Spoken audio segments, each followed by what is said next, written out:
Military. This comes after the Congolese President Joseph Kabila met with the rebel group for the first time at the weekend after a summit in Uganda. Let's welcome Tiseke Kasambala, the Africa Advocacy Director for Human Rights Watch. Tiseke, good morning. Good morning. So, this meeting, first the one in the DRC, what does it mean? What did you make of it? Well, I think it's positive. It means that at least there will be negotiations or discussions to do with the withdrawal of the M23 from Goma. And that can only be a positive thing. Because right now we have seen thousands of Congolese fleeing Goma, fleeing areas like Sake. It's becoming a humanitarian crisis and something needs to be done. M23, what do they want exactly? Well, it's a rebel movement which was an offshoot of another rebel movement called the CNDP, which was led by Bosco Ntaganda, who is wanted by the International Criminal Court for crimes, for recruitment of soldiers and other crimes. They claimed that they just wanted to get rid of President Kabila. They had problems with the way he was dealing with the country. But the way they have handled the situation, coming in, brutalizing people, killing people, has not actually solved the problem. So what has happened to CNDP then? Well, CNDP is still another. I mean, there's so many rebel groups and militia groups in the Congo. In that whole area? In that area, there are a lot of them. In the eastern part of the Congo, it's a place that has had a lot of problems. And we've seen all sorts of offshoots of different military groups. Some have been integrated into the Congolese army, others haven't. It feels a bit like deja vu for me, because I remember Goma when DRC was called Zaire, and Goma was very much a flashpoint of conflict and rebel movements, and all of that hasn't died down completely. It still simmers, it comes back up to haunt the DRC and the African continent today, 2012. Yep, nothing much has changed, and that's the problem.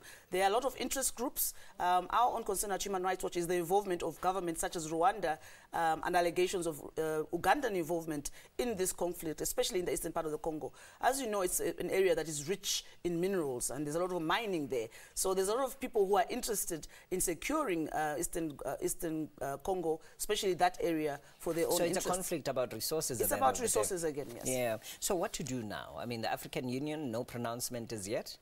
Well, the African Union has released a communique talking about its concerns, its serious concerns with what's going on in eastern Congo. But we are calling on governments such as Rwanda to withdraw their troops who are working with the M23, are they the ones funding the M23? We believe so, that they're providing military support, logistical support. Yes, we've interviewed hundreds of witnesses who are saying that the Rwandan army is involved in this. And the African Union should be calling on the Rwandan army to withdraw its troops from Eastern Congo. But has President Kagame not denied that? Yes, of course he has denied it, but the evidence states otherwise. A UN group of experts who also went into the Congo released a report accusing the Rwandan government of involvement, especially senior military officers.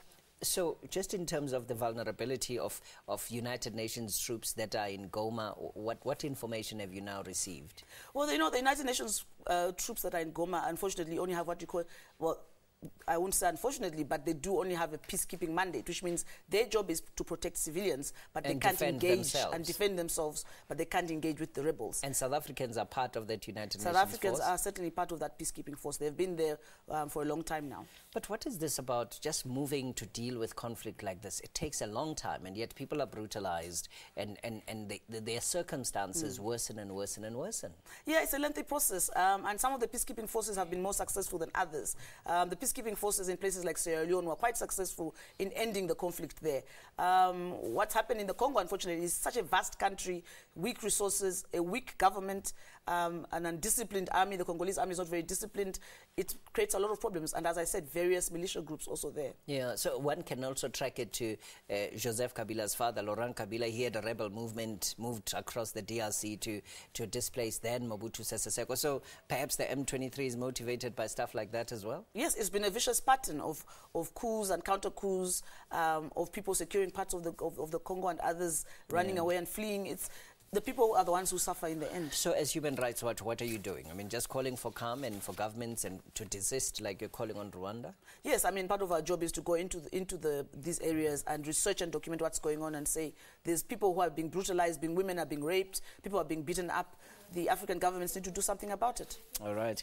Tiseke Kasambala is with Human Rights Watch joining us this morning. Some insight about what's going on in the Democratic Republic of the Congo. The flashpoint right now is the area of Goma. I remember Goma at a time when the DRC was known as Zaire. Flashpoint at that time as well, many years ago. And here we are, feels a bit like deja vu. Just reminding you, vote for Tulani Madondo if you'd like to tweet to us as well. It's at Mbuli Vuyo or at Leanne Manners. You're watching Morning Live on SABC2. Let's get a weather news update now. Andile, good morning. Good morning to you, Vuyo. Thank you very much. Well, sunny skies are